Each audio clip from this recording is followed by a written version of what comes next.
अस्सलाम वालेकुम नाज़रीन, कहानी के पीछे के साथ मैं हूं आपका मेज़बान शहरी।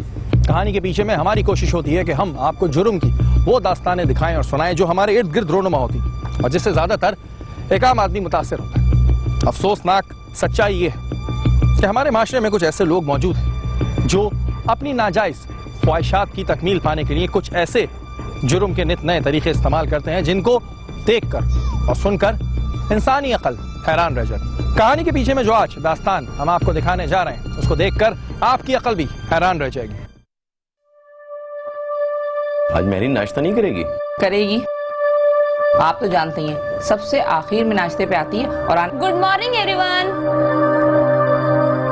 Sorry for coming late. Actually मेरी केमिस्ट्री की बुक नहीं मिल रही थी, वो ढूंढने में थोड़ा टाइम लग गया। तुम अपनी किताबें और चीजें रात ही को सिमट के क्यों नहीं रख लेती हो? हर चीज तुम्हें सुबह उठ के क्यों याद आती है? दरअसल अम्मी एग्जाम्स हो रहे ना, तो रात को देर तक पढ़ती हूँ। पता नहीं कौन सी चीज कहाँ रखकर सो जाती हूँ, इसलिए सुबह मसला होता है ढूंढने में। तुम्हारी अम्मी ठीक कर रही है बेटा, तुम्हें अपनी चीजें रात ही को समेट लेनी चाहिए। और हाँ, तुम्हारी ये नाश्ते पे लेट आने की रिवायत बहुत हो गई है। तुम्हें अपनी अम्मी की शिकायत कम से कम इसी बहाने दूर कर देनी चाहिए। सुन लिया ना अब्बू ने क्या कहा? वैसे नाश्ते की टेबल पे लेट हुई ना तो अच्छा नहीं हुआ। मैं सब देख रही हूँ यहाँ क्या हो रहा है। मेरा मजाक उड़ाया जा रहा है ना। अब देखें कल से क्या होगा। इस नाश्ते की टेबल पे कोई मौजूद हो या ना हो, मैं किसी को कुछ नहीं कहने वाली। अरे अम्मी जान, आप इतनी खफा क्यों हो रही हैं? अच्छा मैं कल से लेट नहीं आऊंगी, ठीक है? अब ये मक्खन लगाना बंद करो और जल्दी से नाश्ता करो। और हाँ, कॉलेज से वापसी पे किरण के साथ जो है कोचिंग सेंटर हुई है ना, तुम्हारे अब्बू ने एडमिशन की बात कर ली है तुम्हारे।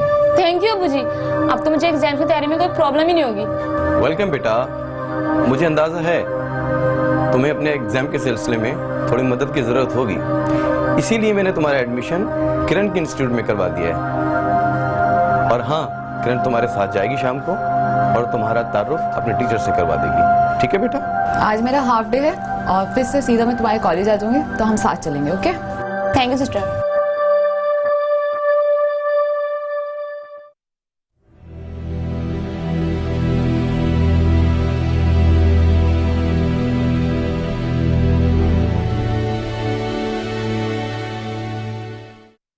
मुझे तो यकीन ही नहीं होता कि इतने कम दिनों में हमारी इतनी अच्छी अंडरस्टैंडिंग हो गई। यकीन तो मुझे भी नहीं होता कि तुमने मेरी मोहब्बत को इतनी जल्दी तस्लीम कर लिया। तुम हो ही इतने अच्छे कि मैं तुम्हारी बात को इग्नोर नहीं कर सकी। मुझे पता है तुम मेरे एतमाद को कभी ठेस नहीं पहुंचाओगे। मैं तुम्हारा एतमाद हमेशा बरकरार रखूंगा। अच्छा ये बताओ, तुमने अपने पेरेंट्स से बात की? मामा अमेरिका गई हुई है, मैंने डैड से बात कर ली है। वो कुछ दिनों में तुम्हारे वालिदैन से मिलने के लिए आएंगे। सच बताओ, तुमने अपने डैडी से बात कर ली? उन्होंने कोई एतराज नहीं किया? वो मेरे डैड है मेरीन, अच्छी तरह से जानते हैं कि मैं उन्हीं की तरह अपने फैसले बदला नहीं करता। और वैसे भी तुम खूबसूरत हो, पढ़ी लिखी हो, तुम्हारे वालिदैन ने तुम्हें हर वो सहूलत फराम की है जो किसी भी अच्छी फैमिली के लोगों को हासिल होती है। हाँ फिरोज, मैं तुम्हें बता नहीं सकती मैं कितना खुश हूँ। तुमने आज मुझे इतनी बड़ी खुशखबरी दी है। मैं डरती थी सोच सोच के कहीं तुम्हारी फैमिली हमारे रिश्ते के मुखालिफ ना हो जाए। मैंने तुम्हें पहले ही बता दिया था कि मेरे मामा और डैड मेरी कोई भी बात रद्द नहीं करते। और वैसे भी ये तो मेरी मोहब्बत और ज़िंदगी का सवाल है। तुम बेफिक्र रहो, मेरे डैड जल्द तुम्हारे घर आएंगे। ये बताओ कि तुमने अपने घर वालों को मेरे बारे में कुछ बताया? नहीं अभी तो नहीं की, लेकिन अब बता दूंगी। जब तुम अपने डैड से बात कर सकते हो तो मैं क्यों नहीं। और अगर तुम्हारे घर वालों ने हमारी मोहब्बत को कबूल करने से इनकार कर दिया तो? अरे नहीं, ऐसा नहीं होगा। मुझे पता है मेरे अम्मी अब्बू ने कभी मेरी बात नहीं टाली, और जब वो ये सुनेंगे ना कि हम शादी करना चाहते हैं तो मान जाएंगे। तो फिर ठीक है, तो अपने घर वालों से बात करके मुझे बता देना। मैं डैड को लेके उसी हिसाब से तुम्हारे घर आ जाऊंगा।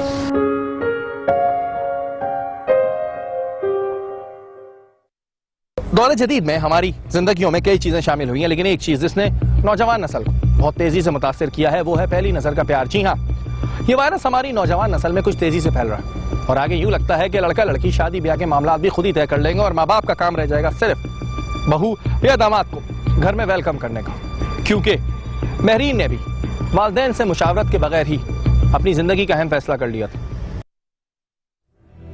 अब्बू अम्मी देखिए, मैंने आज तक आप लोगों से कोई बात नहीं छिपाई, इसलिए मैंने आज आप लोगों को फिरोज की सारी तफसीलात बता दी।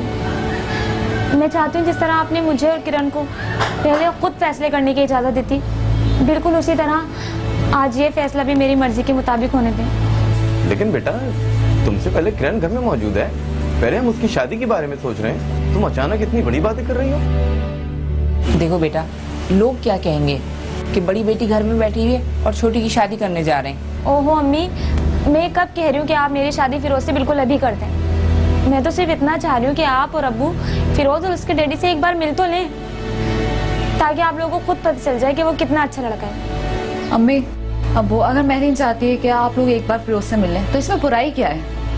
रही बात मेरी शादी की कि मेरे वजह से कैसे महरीन का रिश्ता करेंगे, तो उसको तो आप लोग रहने ही दें। अगर महरीन का एक अच्छा रिश्ता खुद घर चलकर आ रहा है तो उसे देख लेने में कोई हर्ज तो नहीं है।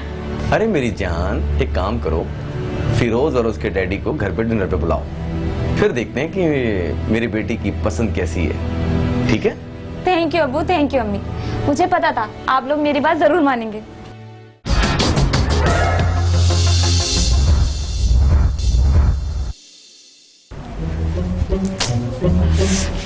I'm so happy today. I do.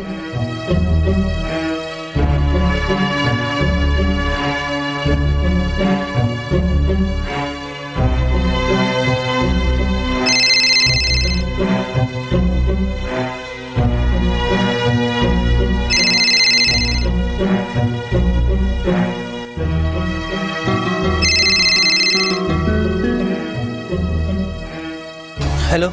Hello Firoz. Hello, कौन? महरीन? ओहो, तो आप मेरी आवाज भी नहीं पहचान रहे। नहीं यार, आज थकन बहुत हो गई थी, इसलिए घर पहुंच के जल्दी सो गया था। तुम्हारा फोन आया तो अभी उठा हूँ। खैरियत? तबीयत तो ठीक है ना? तबीयत ज्यादा खराब तो नहीं? घबराने की कोई बात नहीं, बस थोड़ी थकन हो गई थी, मैं ठीक हूँ। अच्छा सुनो, आज मैं तुम्हें एक ऐसी खुशखबरी सुनाने वाली हूँ जिसको सुनकर तुम बिल्कुल ठीक हो जाओगे। क्या अंकल और आंटी मान गए? अरे वाह, तुम्हें कैसे पता? भाई तुम इतनी खुश हो तो यही बात हो सकती है ना। मैं आज बेहद खुश हूँ। अच्छा सुनो, अब तुम टाइम वेस्ट नहीं करना, इसी वीक में डैडी को लेकर आना और मेरे अब्बू से मिल लेना, ताकि वो हमारे अच्छे मुस्तकबिल के लिए कुछ फैसला कर सके। तुम बेफिक्र रहो मेरीन, मैं अपने डैड के साथ बहुत जल्द तुम्हारे घर आ रहा हूँ। अच्छा चलो ठीक है, मैं फोन बंद करती हूँ, कल मिलते हैं। ओके। अल्लाह हाफिज।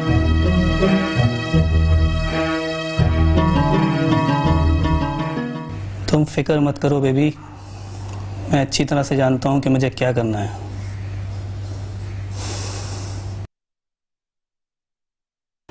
आजकल की नई नस्ल को खुद फैसले करने की आदत सी हो गई कुछ। सुहेल साहब आप ठीक कह रहे हैं, हमारे साहबजादे की कुछ मिजाज कुछ ऐसे ही है। माशाल्लाह, मुझे भी इस बात की खुशी है कि आप भी नई नस्ल के जज्बात को मद्देनजर रखते हुए फैसले करने की आती हैं। हमारी तो भाई 2 बेटियां हैं, बड़ी किरण और छोटी महरीन। वो अलग बात है कि छोटी की किस्मत जरा जल्दी जोर दिखा भी। आप ठीक कह रहे हैं, आजकल की नई नस्ल बहुत एडवांस है। फिरोज हमारा इकलौता बेटा है और इसकी कोई ख्वाहिशात आज तक हमने रद्द नहीं किया। यही वजह है आज हम आपके घर पे मौजूद हैं। भाई सच पूछें तो आपसे मुलाकात करने से पहले मैं कुछ परेशान था, लेकिन अब माशाल्लाह मैं बहुत खुश हूँ, कोई परेशानी नहीं। तो मैं आपकी तरफ से बात पक्की समझूं? जी हाँ, बिल्कुल पक्की समझे इसको। मुबारक हो। खैर मुबारक। आज से मेरीन हमारी बेटी हुई और फिरोज आपका बेटा हुआ। बिल्कुल बिल्कुल बिल्कुल, माशाल्लाह। आपको भी मुबारक। भाई साहब, अब जबकि बात पक्की हो चुकी है तो मैं चाह रही थी कि कुछ छोटी मोटी बच्चों की मंगनी की रस्म कर ली जाए। हाँ हाँ, क्यों नहीं, जरूर। नेक्स्ट वीक फिरोज की मामा अमेरिका से आ रही हैं और आते ही एक तकरीब मुनक्किद करेंगे और दोनों की मंगनी कर देंगे। हाँ हाँ, क्यों नहीं, जैसे आपकी मर्जी।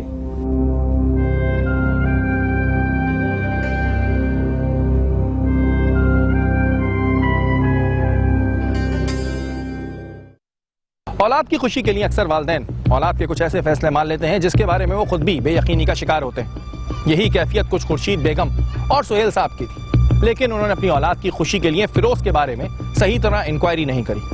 क्या उनका ये फैसला दुरुस्त था? खुद को बहुत स्मार्ट समझती थी कि ऐसे पके हुए फल की तरह मेरी गोद में आ गिरी हो। महरीन, तुमको जब पहली बार देखा था तभी फैसला कर लिया था कि तुमको तो हर हाल में हासिल करना ही है। गजब की चीज हो तुम। पहली ही नजर में तुमने मेरे दिल का सुकून लूट लिया था।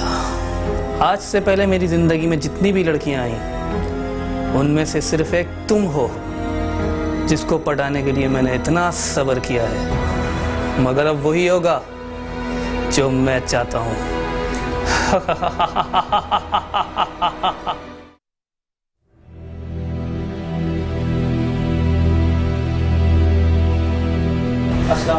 वालेकुम अस्सलाम बेटा। वालेकुम अस्सलाम बेटा। बैठो बैठो, बिल्कुल ठीक। तुम सुनाओ, सब खैरियत है? मैं अच्छा हूँ, तुम कैसे हो बेटा? मैं ठीक हूँ अंकल, बस आपसे एक ज़रूरी बात करनी थी, इसीलिए इस वक्त आपके पास आया हूँ। हाँ हाँ, कब? वो बात यह है अंकल कि जब से मेरे दोस्तों को पता लगा है कि डैडी और आप लोगों ने मेरे और मेहरीन के रिश्ते को पक्का कर लिया है, वो जिद कर रहे हैं कि मैं उन्हें ट्रीट दूँ और मेहरीन से मिलाऊँ। मैंने उन्हें कई बार समझाया कि अभी बाकायदा मंगनी नहीं हुई है, जैसे ही मंगनी होगी उन्हें ट्रीट भी मिल जाएगी। सही किया तुमने बेटा। तुम्हारी मम्मा अमेरिका से आ जाएंगी, उसके बाद मंगनी हो जाएगी तुम्हारी, फिर अपने दोस्तों को इनवाइट भी कर लेना तुम। आप बिल्कुल ठीक कह रहे हैं अंकल, लेकिन मेरे दोस्त नहीं मान रहे। उन्होंने कल रात मेरे और मेहरीन के लिए एक पार्टी अरेंज की है और वो चाहते हैं कि मेहरीन भी मेरे साथ इस पार्टी में जाए। देखो बेटा, तुम्हारी बात बिल्कुल ठीक है, लेकिन आपके डैडी ने और हम लोगों ने ये रिश्ता तो तय कर दिया, लेकिन इस तरह से रात को मेहरीन का तुम्हारे साथ पार्टी में जाना मुझे ज़रा मुनासिब नहीं लग रहा, और वैसे भी लोग देखेंगे तो क्या कहेंगे। मुझे लोगों की कोई फिक्र नहीं आंटी। हाँ, मगर आप लोगों की बात मेरे लिए बहुत अहमियत रखती है। जैसा आप कहेंगे वैसा मैं कर लूँगा। बेटा अपना दिल नहीं छोटा करो, तुम्हारी ये ईमानदारी, तुम्हारी ये मासूमपन मुझे बहुत पसंद है, और शायद यही वजह है कि मैं कल मेहरीन को तुम्हारे साथ जाने की इजाज़त देता हूँ। और हाँ, ये तुम्हारी जिम्मेदारी है इस घर पे उसको छोड़ के जाना, ठीक है? आप बेफिक्र रहिए अंकल, मेहरीन को घर से पिक करने और छोड़ने की जिम्मेदारी मेरी होगी। मैं रात 8 बजे मेहरीन को पिक करूँगा और मेरी पूरी कोशिश होगी कि 1 बजे से पहले पहले मेहरीन को घर वापस छोड़ दूँ। ठीक है बेटा, कल तुम 8 बजे आ जाओ और मेहरीन को लेके चले जाना। Thank you so nice of you uncle. Okay बेटा, वेलकम। ओके, अल्लाह हाफिज़।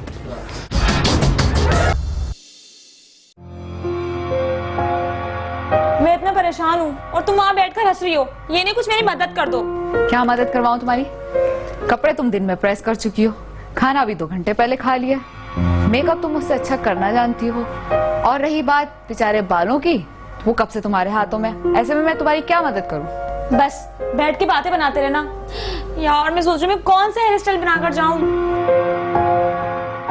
तुम्हारे बाल खुले अच्छे हैं, ठीक है, ऐसे अच्छी लग रही हो। मैं भी सोच रही हूँ आज बाल खोल कर जाऊँ, अच्छे लग रहे हैं, सूट कर रहे हैं मुझ पे।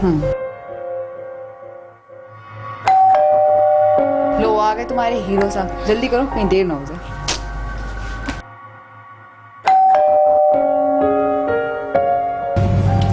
हेलो मेहरीन, माय गॉड, आज तो तुम बहुत हसीन लग रही हो। ओहो,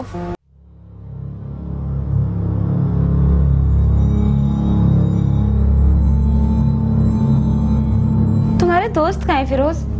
यहाँ तो कोई नजर नहीं आ रहा। बस वो सब यहाँ पहुँचने ही वाले हैं। मैंने उन्हें रात 9 बजे का टाइम दिया था और अभी 9 बजने में पूरे 10 मिनट बाकी हैं। तुम यहाँ अकेले रहते हो ना? नॉर्मली तो मैं अकेले ही रहता हूँ, बस वीकेंड पे कुछ दोस्त वगैरह आ जाते हैं। और रही बात अकेले रहने की, तो मुझे सुकून अच्छा लगता है। इसका मतलब कोई रोकने टोकने वाला ही नहीं है जनाब। अरे भाई, इसीलिए तो तुमको यहाँ लाने का मंसूबा बना रहा हूँ, ताकि कोई हुक्म चलाने वाला ही मिल जाए। खैर छोड़ो, फ्रिज में कोल्ड ड्रिंक्स रखी हैं, ये बताओ कि तुम कौन सी पियोगी? कोई सी भी ले आओ, बहुत ठंडी होना चाहिए। तुम बेफिक्र रहो, कल शाम से फ्रिज भरा हुआ है, सब चिल होगी। तुम बैठो, मैं बस अभी लेकर आता हूँ।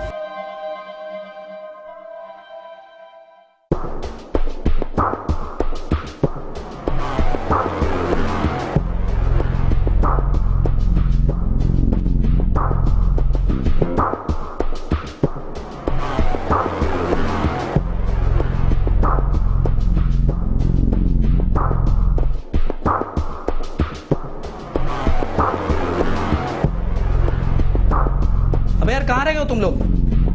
मैं लड़की के साथ यहाँ पहुँच चुका हूँ, बस तुम लोग जल्दी से पहुँचो। मैं इतनी देर में इसे कोल्ड ड्रिंक पिलाता हूँ, समझ गए?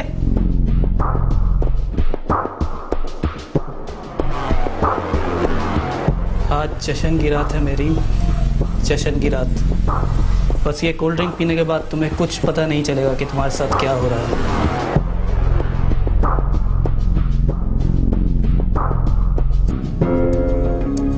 ये रही तुम्हारी कोल्ड ड्रिंक। Thank you.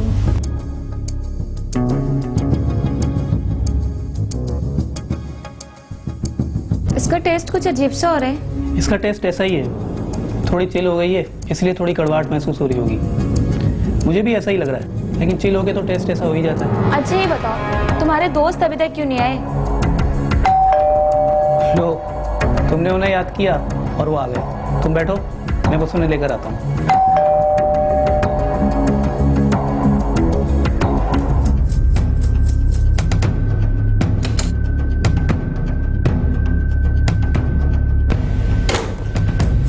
ओ, तो पहुंच गए तुम लोग शिकार करने के लिए?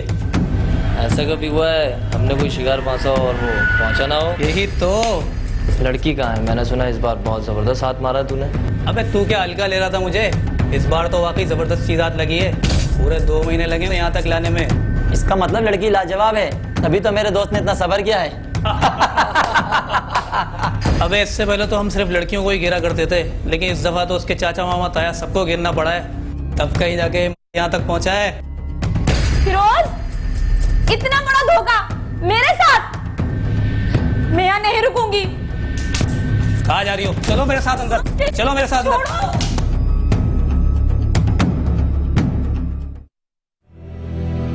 2 रोज कल शहर में टारगेट किलिंग की वारदातों के बाद शहर के लोगों को एक बार फिर अपने घरों तक महदूद कर दिया है। आप ठीक कहते हैं सर, वाकई में ऐसा लगता है जैसे लोग खौफजदा हो गए। कहते तो तुम ठीक हो, ऐसा ही है, लेकिन देखो तुम एक बात का ख्याल रखना कि हमारे इलाके में कोई भी ऐसी वारदात नहीं होनी चाहिए जिसकी वजह से लोगों में खौफ और दहशत फैल जाए। हेलो, हाँ, क्या, कहाँ पे? अच्छा ठीक है, मैं पहुंच रहा हूँ। चलो।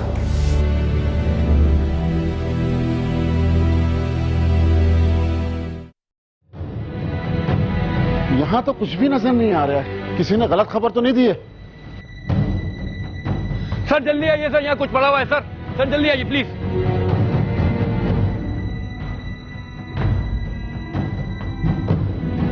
ये तो कोई लड़की है।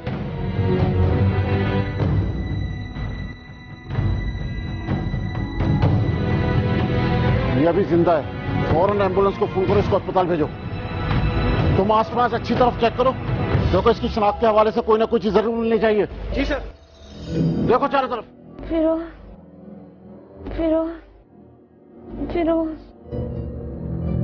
इस लड़की की हालत मुसलसल बिगड़ रही है। कितनी देर में पहुंचेगी एम्बुलेंस? सर बस 5 मिनट में पहुंच रही है, निकल चुकी है सर। सर ये हैंडबैग मिला है सर। लगता है ये उसी लड़की का है।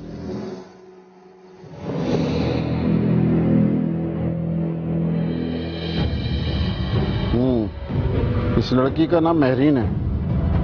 अहमद, इस लड़की को अस्पताल पहुंचाने के बाद इस पते पर जाओ और देखो, अगर ये लड़की इसी पते पर रहती है तो उसके वालिदैन को लेकर थाने पहुंचो। ये लो। क्या हुआ, एम्बुलेंस अभी तक नहीं पहुंची? सर बस वो आ गई सर एम्बुलेंस। इसको जल्दी से इधर बुलाओ।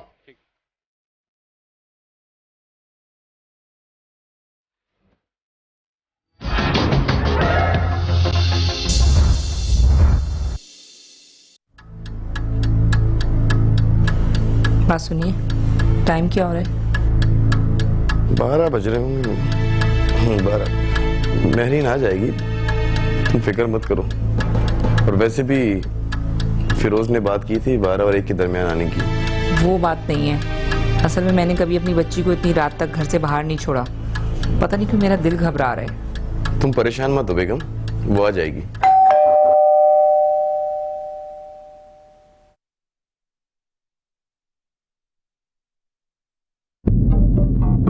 जी, आपको किससे मिलना है? क्या मेरी यहीं रहती हैं? जी, मेरी छोटी बहन है, आप उसके बारे में क्यों पूछ रहे हैं? आपके घर में कोई बड़ा है? मेरा मतलब है आपकी वालिद या वालदा मौजूद हैं?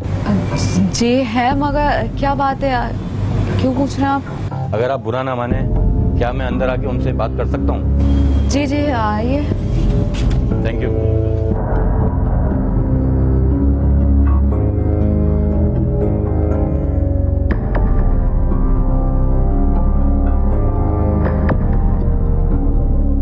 पुलिस हमारे घर में? अस्सलाम वालेकुम। वालेकुम सलाम।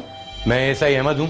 मैं ये मालूम करने आया था कि महरीन यहाँ रहती हैं या नहीं? हाँ, महरीन हमारी बेटी है, हमारे साथ रहती है। खैरियत तो है ना? दरअसल उनके साथ एक हादसा पेश आ गया, आप लोगों को मेरे साथ चलना होगा। कैसा हादसा? क्या हो गया मेरी बेटी को? हाँ? क्या हो गया? बेगम अपना ख्याल रखो, हिम्मत से। चलो चलते हैं, चलो चलो चलो खुद को संभालिए, प्लीज मेरे साथ चलिए। चलो चलते हैं, चलो बेटा, हम और अम्मी आते हैं, हम लोग साथ जा रहे हैं।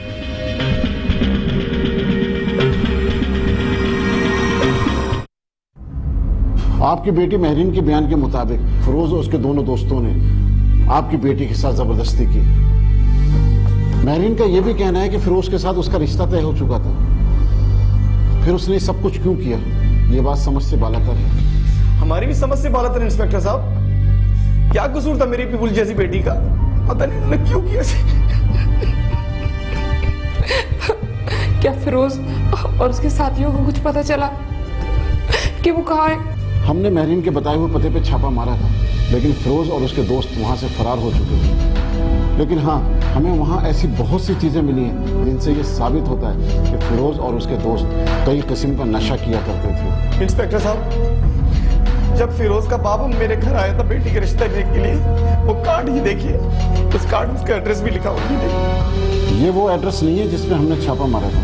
अहमद, तुम ऐसा करो कि इस एड्रेस पे जाओ और देखो यहाँ पर फिरोज और उसके दोस्त छुपे हुए तो नहीं है। और एक बात का और ख्याल रखना कि अगर उसके पेरेंट्स हो तो उनको लेके थाने आओ। बीबी, आप हौसला रखें, हम अपनी पूरी कोशिश कर रहे हैं। बस मैं ये चाहती हूँ कि मेरी बेटी के गुनाहगार जब भी पकड़े जाएं तो आप उनको सख्त से सख्त सजा दीजिएगा। आप बेफिक्र हैं, आप बेफिक्र हैं। चंद दिनों के साथ और प्यार भरी दो मीठी बातों को बुनियाद बनाकर पूरी जिंदगी किसी भी शख्स के साथ गुजारना किसी तरह भी दानिशमंदी का फैसला नहीं होता।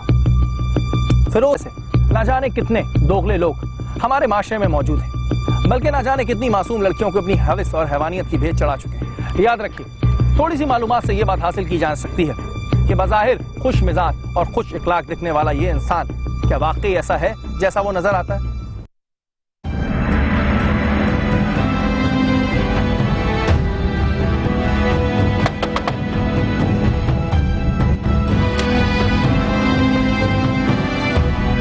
जी साहब। क्या ये कबीर साहब का घर है? जी साहब।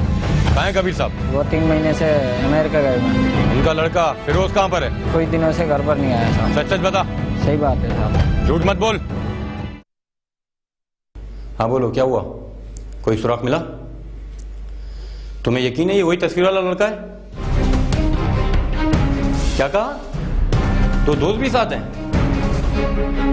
कहाँ जा रहे हैं ये लोग? तुम इनका पीछा करो, हम वहां पहुंच रहे हैं। सर, फिरोज और उसके दोस्तों को पता चल गया सर। कहाँ है इस वक्त ये लोग? सर, उनकी प्लानिंग है आज रात को यहाँ से शहर से भागने की। तुम्हारी ये खबर तो बिल्कुल पक्की है ना? बिल्कुल सर। तो फौरन गाड़ी तैयार करो, उन्हें निकलने नहीं देना। Yes sir.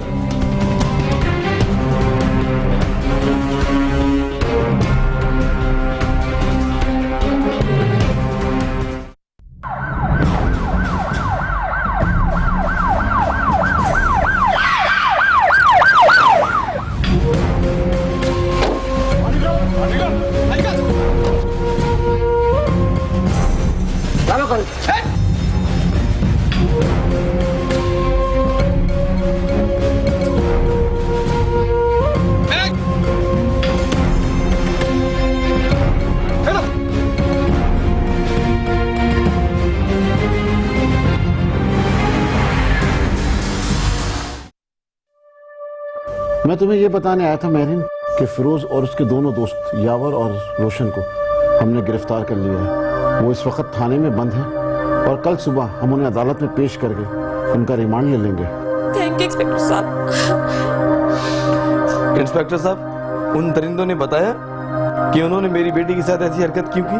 क्या कहूँ सुहेल साहब, कुछ समझ में नहीं आता। आजकल के नौजवानों को पता नहीं क्या हो गया है। वो तीनों शरीफ और खाते पीते घराने से ताल्लुक रखते हैं, मगर घर में दौलत की रेल पेल और बेजा लाड प्यार ने उनके अंदर ऐसा बिगाड़ पैदा कर दिया है कि वो अपने खानदान और माँ बाप की इज्जत की परवाह किए बगैर तबाही और बर्बादी के इस रास्ते पे चल पड़े हैं। उन तीनों ने खुद तस्लीम किया है कि महरीन से कब्ल भी कई लड़कियों की जिंदगियां बर्बाद कर चुके हैं, और ये बात किसी धमाके से कम नहीं थी उनके माँ बाप के लिए कि उनके बेटे से घिनौने जुर्म में मुलव्विस हैं। और हाँ, वो शख्स जो कबीर बन के आपसे मिला था वो भी किराए का आदमी था, हम उसे भी तलाश कर रहे हैं। बहरहाल कानून उनको उनके जुर्म की सख्त से सख्त सजा देगा। मेरा ख्याल है सुहेल साहब हम चलते हैं, हमें इजाजत दीजिए। बहुत शुक्रिया आपके ताबन के इंस्पेक्टर साहब।